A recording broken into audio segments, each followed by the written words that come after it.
connais cette sensation bizarre des voitures autonomes, des IA qui écrivent à ta place, des drones à usage militaire? Attends, c'est pas exactement ce que Terminator avait prédit. Il se passe quelque chose de bien plus profond et bien plus tordu que juste la SF qui devient réalité. Un truc que presque personne ne remarque. Alex Blackman avait appelé ça le tourment de Nexus. Ce moment précis où on a dit « surtout ne faites jamais ça » et où quelqu'un a levé la main en disant « allez, je vais le faire ». Le mécanisme central de tout ça, c'est la boucle narrative. On est le roman Snow Crash, un futur dystopique où l'Amérique s'est effondrée. Elle est contrôlée par la mafia et les gens fuient la misère en se connectant à un monde virtuel collectif qu'il appelle le métaverse. Il se trouve dans un univers généré par un ordinateur que sa machine dessine sur ses lunettes et diffuse dans ses écouteurs. C'est une satire, une mise en garde, le symptôme d'une société qui a tout raté. 30 ans plus tard, Zuckerberg regarde ce livre, dit « ouais, bonne idée !» et y engloutit 46 milliards de dollars. À croire que la tech ne lit pas la science-fiction comme une mise en garde, mais comme un cahier des charges. Ce qui est complètement flippant, c'est que certaines entreprises ne se contentent pas de s'inspirer de la fiction. Elles assument à 100% la référence. Prenons Palantir. Fondé par Peter Thiel, le même gars qui a cofondé PayPal et qui croit qu'il pourra vaincre la mort. C'est une entreprise de surveillance et d'analyse de données utilisée par la CIA, ICE, le FBI et des dizaines de gouvernements dans le monde. Le nom vient directement de Tolkien. Les Palantirir, dans Le Seigneur des Anneaux, sont des pierres de vision utilisées par Sauron, le Seigneur des Ténèbres on rappelle, pour surveiller, contrôler et corrompre les esprits. Et puis il y a Anduril Industries, fondé par Palmer Luckey, le gars derrière l'Oculus Rift, vendu à Facebook pour 2 milliards de dollars. Il décide de se lancer dans la tech militaire. Drones autonomes, système de défense IA au service de la guerre. Anduril, ça vient d'où? De Tolkien, encore une fois. C'est l'épée d'Aragorn, l'un des héros du livre, l'arme forgée pour combattre les forces des ténèbres. Le message est clair, notre entreprise mène une bataille du bien contre le mal. Mais le phénomène va encore plus loin que le naming ou le branding. Il existe un concept académique qui capture quelque chose de plus profond. Le prototypage diégétique, théorisé par David Kirby. L'idée, c'est que la science-fiction ne se contente pas de prédire les technologies. Elle les façonne activement en créant une vision si convaincante que les ingénieurs passent leur carrière à essayer de le matérialiser. Exemple, le pad dans Star Trek. Ces petites tablettes que les personnages utilisent pour tout. Steve Jobs les regardait avec envie, et 30 ans plus tard, l'iPad a été consciemment designé pour ressembler à ce que Star Trek avait imaginé. Mais attention, parce que c'est là que tout devient tordu, cette inspiration peut aussi créer de gigantesques gouffres financiers. Souviens-toi de Minority Report, sorti en 2002. Le film de Spielberg avec Tom Cruise qui gesticule devant des écrans holographiques, contrôlant tout avec ses mains dans l'air. Iconique. Eh bien, ce film a inspiré 20 ans de start-up. Leapmotion, Mio et une douzaine d'autres ont levé des centaines de millions de dollars pour recréer cette interface gestuelle. Résultat, plus d'un demi-milliard de dollars partis en fumée. Et ce, à cause du syndrome du bras de gorille. Tenir ses bras en l'air pour contrôler un écran pendant plus de 2 minutes, c'est épuisant. Tu peux essayer chez toi. Spielberg s'en fichait. Ces acteurs pouvaient reposer leurs bras contre les prises, et de toute façon, c'est le futur, c'est censé être cool. Mais des dizaines d'investisseurs, fascinés par cette image cinématographique, ont oublié de poser la question basique. Est-ce que les gens ont vraiment envie d'utiliser ça? Est-ce que ça améliore ce qu'on a déjà? La fiction est tellement convaincante qu'elle a court-circuité le bon sens. Et là, on touche à quelque chose d'encore plus profond. Un concept qui vient d'un groupe de recherche qui a peut-être changé le monde. La Cybernetic Culture Research Unit, le CCRU, un collectif philosophique underground des années 90. Ils mélangeaient théorie critique, occultisme et technosciences. Ils ont inventé le concept d'hyperstition, une fiction si puissante qu'elle se rend réelle par une boucle de rétroaction positive. Ce n'est pas juste une prédiction, c'est une idée qui agit sur le monde jusqu'à ce que le monde lui ressemble. L'exemple d'hyperstition le plus troublant, c'est Rocco's Basilisk, une expérience de pensée qui suggère qu'une fiction super intelligente pourrait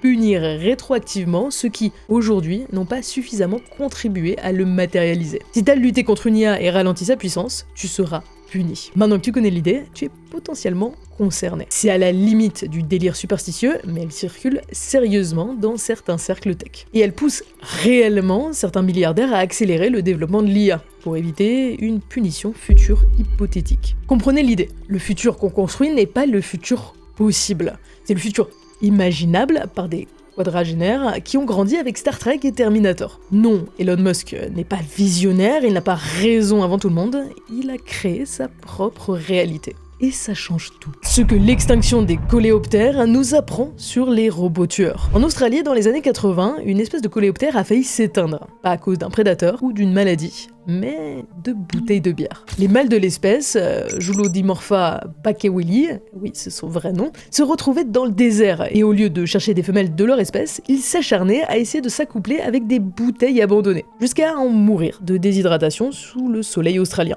Pourquoi ? Parce que pour le cerveau de ces petits scarabées, la bouteille était parfaite. Plus grande que les femelles, plus brune, plus brillante, plus bosselée, elle cochait toutes les cases de l'attraction, mais en version XXL. Ce que les scientifiques appelaient le super stimulus. Un signal artificiel tellement exagéré qu'il court-circuite le comportement naturel. Bon, ça pas l'anecdote, mais c'est quoi le rapport ? Eh bien, tu fais exactement pareil avec les robots tueurs. Notre détecteur personnel, c'est un module de notre cerveau qu'on appelle le HADD, le Hyperactive Agency Detection Device. C'est le radar intégré qui recherche en permanence de l'intention derrière les événements. Est-ce que quelque chose, quelqu'un me veut du mal ? En termes d'évolution, c'est brillant. Un bruit dans les buissons, mieux vaut supposer un lion qu'une branche. Celui qui pensait « c'est juste le vent », s'est fait manger. Le HADD hyperactif, lui, a survécu. Mais pour marcher, il a besoin de visages, des intentions, des narratifs. Une IA qui décide de détruire l'humanité, parfait. Il y a une intention, il y a un plan. Le HADD s'emballe, l'amygdale s'allume, Hollywood fait des films, les investisseurs lâchent des milliards pour la résistance aux antimicrobiens. Les bactéries mutent, s'adaptent et finissent par devenir totalement insensibles aux médicaments qu'on utilise pour les éliminer. Pas d'intention, pas de visage, juste du hasard, de l'entropie, du bruit. Et le HADD face au bruit, il fait une sieste. En 2019, ces mutations ont tué 1,27 million de personnes, plus que le VIH-Sida, plus que le paludisme. Et la production de nouveaux antibiotiques selon l'OMS, quasiment à l'arrêt. Les grandes pharma ont déserté ce marché dans les années 90. Un antibiotique se prescrit quelques jours, un antidépresseur se prescrit des années. Le calcul est vite fait. Nombre de morts causés par une IA générale à ce jour, 0. Et pourtant, compare les couvertures de magazines, compare les conférences TED, compare les financements. C'est la défense contre les robots tueurs qui récolte le plus d'attention et d'argent. Il y a un concept en théorie de risque, le paradoxe boue grise versus roche grise. La boue grise, c'est ce scénario de science-fiction où des nanorobots autoréplicants dévorent toute la matière de la Terre. C'est visuellement dingue, cinématographique, ça a une narrativité explosive, tout le monde en parle. Personne n'y travaille vraiment, mais le concept est sexy. La roche grise, c'est l'épuisement des réserves mondiales de phosphate. Moins sexy, c'est clair. Mais le phosphate est un nutriment absolument irremplaçable pour l'agriculture. On ne sait pas le synthétiser. Et les réserves mondiales sont concentrées à 70% au Maroc. Si on les épuise, et on est sur le chemin, c'est une menace directe sur la capacité de la Terre à nourrir sa population. Pas dans 500 ans, dans le siècle à venir. Mais le problème avec la roche grise, c'est un problème de stock, un problème de compatibilité de ressources. Y a pas de méchant, pas de Thanos qui claque des doigts, juste une courbe qui descend lentement, inexorablement. Ton radar à danger, il s'en fiche royalement. Ce biais cognitif ne touche pas que le grand public, il infecte aussi les investisseurs. Ils ont une règle implicite, mettre un billet uniquement sur le sublime technologique. Le frisson de la frontière, l'extraordinaire, la disruption avec un grand D. La résistance aux antibiotiques, ça ressemble à une chambre d'hôpital, des vieux dans des lits, des infirmières épuisées, des bactéries invisibles. Résultat, on alloue des ressources cognitives, médiatiques et financières en fonction de l'esthétique et de la menace, pas de sa réalité statistique. Or, on a tendance à l'oublier, mais on vit dans un monde où on a un stock fini de gros cerveaux. Enfin, on peut le faire grossir, oui, mais il faut des années d'études. Et donc, motiver des gens individuellement à prendre ce risque. Je préfère passer 8 ans d'études dans l'intelligence artificielle, dans le nucléaire d'un pays qui veut fermer ses centrales, ou radiologue bientôt remplacé par l'IA. Tu l'as compris, l'envie des gens ne va pas toujours dans ce qui est utile, mais dans l'histoire collective qui est racontée. Réduire les entrepreneurs à des bourgeois feignants facilement remplaçables, c'est oublier leur pouvoir. Réunir des gens brillants, riches et influents autour d'eux pour rallier le monde à leur cause. Ensemble, ils redirigent les ressources pour façonner la réalité. Et cette réalité, ton langage est trop pauvre pour la décrire. On peut tester ça ensemble. Ton IA a fait une erreur. Elle a inventé une information complètement fausse. Une hallucination. C'est le terme officiel que tout le monde utilise, et c'est pourtant un désastre conceptuel. Parce qu'une hallucination implique un esprit. Et un esprit qui perçoit, quand t'hallucines, tu crois voir quelque chose qui n'existe pas. Il y a une conscience là-dedans, une subjectivité, une expérience. Et là, il y a un philosophe qui devient ultra pertinent. Harry Frankfurt. En 1986, il écrit un essai qui s'appelle « Sur le bullshit ». Et non, c'est pas une blague, c'est de la philosophie sérieuse publiée à Princeton. Frankfurt fait une distinction entre le menteur qui connaît la vérité et choisit de la cacher, Le bullshitter, lui, qui s'en fout de la vérité. Elle n'entre même pas en ligne de compte. Il produit ce qui semble convaincant, ce qui sonne bien, indépendamment de toute correspondance avec le réel. Voilà ce que fait ton IA quand elle hallucine. Elle bullshit. Au sens technique, philosophique, précis du terme. Et cette distinction, elle compte énormément. Si son rapport à la vérité est absent par conception, alors le problème est fondamental, il n'y a pas de correctif. Le mot hallucination, c'est juste la partie visible de l'iceberg. Regarde ce qu'on dit dans le vocabulaire courant. Selon certains articles de presse, ton IA apprend, elle comprend, elle crée, elle raisonne, elle ressent parfois. Chacun de ces verbes transporte avec lui un bagage conceptuel énorme. Et quand tu l'appliques à une machine, elle déplace subtilement la conversation vers des questions de conscience et d'intentionnalité. C'est pas un accident, c'est un avantage stratégique. Le discours juridique.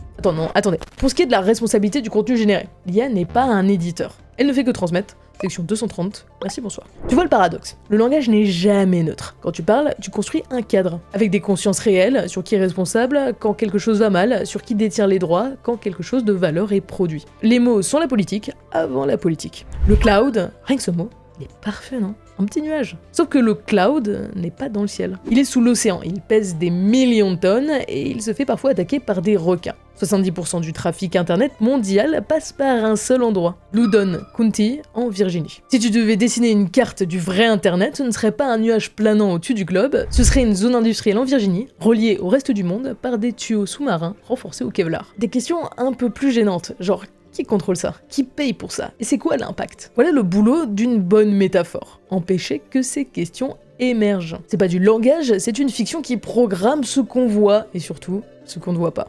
Pour rendre l'invisible visible, on va aborder X solutions. Et il va falloir commencer par défendre un truc dont on entend parler depuis 2 siècles, mais qu'on comprend de travers. Le ludisme. Si t'as déjà entendu ce mot, il était sans doute utilisé comme une insulte. Oh, t'es un vrai ludiste, toi. Sous-entendu, t'as peur du progrès. Tu voudrais qu'on revienne aux bougies. On les réduit souvent à des réacts anti-tech, mais c'est beaucoup plus compliqué que ça. Les ludistes anglais du début du 19e siècle étaient des tisserands. Ils n'étaient pas contre la technologie en soi, mais contre le déploiement de technologies qui détruisaient leurs conditions de travail. Sans compensation, sans transition, sans négociation. C'était un mouvement syndical, une réponse immunitaire sociale. Ce n'est pas la technologie qu'on rejette, c'est la façon dont elle est introduite. Voir le ludisme comme une allergie irrationnelle à la nouveauté, c'est comme traiter une fièvre sans chercher l'infection qu'elle signale. Une autre façon de mieux appréhender le futur nous vient de chez Intel. Brian David Johnson était le futuriste en chef. Ouais, le titre existe et il faut un peu d'audace pour le mettre sur une carte de visite. Il a développé une méthode qu'il appelle le prototypage de science-fiction. L'idée est simple. Pour lui, écrire des nouvelles de science-fiction n'est pas un exercice littéraire, c'est un outil d'ingénierie sociale. Tu prends une technologie en cours de développement, t'écris une histoire courte qui se déroule dans 10 ou 20 ans, où cette technologie existe et est répandue. Et tu observes, dans la fiction, comment elle transforme les relations humaines, les structures de pouvoir, les comportements quotidiens. Chez Intel, les nouvelles Johnson étaient littéralement intégrées dans les specs techniques des puces. Quand il allait voir Sony ou Huawei, il ne montrait pas un PowerPoint, il leur donnait une histoire à lire. Et ça marchait, parce qu'il modélisait les conséquences sociales avant que le développement soit irréversible. Parce que le problème avec nos technologies actuelles, c'est qu'on les développe, on les déploie massivement, et c'est seulement après, quand les effets secondaires émergent, qu'on commence à se demander si c'était une bonne idée. C'est comme développer un médicament, le donner à tout le monde et faire des essais cliniques après. Il existe un autre outil d'anticipation. Le futur arrive souvent sous la forme d'un oxymore. Un oxymore, c'est une figure de style qui réunit 2 mots contradictoires. Développement durable, réalité virtuelle, guerre propre. Ces expressions semblent absurdes quand elles apparaissent. Et c'est précisément parce qu'elles désignent quelque chose qui n'a pas encore de case dans notre système de pensée. Quand on entend un oxymore utilisé sérieusement, c'est souvent le signal que quelque chose de fondamentalement nouveau est en train d'émerger. Quelque chose qui ne rentre pas encore dans nos catégories existantes. Cherche les oxymores, intelligence artificielle en est un, gros comme une maison. Et voici ce qui nous empêche de dormir la nuit. Une IA dont le seul objectif serait de maximiser la production et qui finirait par exploiter toutes les ressources de la planète. Un monstre d'optimisation qui détruirait tout au profit d'une seule variable. Une entité froide, aveugle, qui optimise sans conscience des dommages collatéraux. Mais voilà ce que personne ne dit franchement. Ce monstre existe déjà depuis des années. Il ne ressemble pas à un robot, il n'a pas d'yeux rouges, il ne parle pas.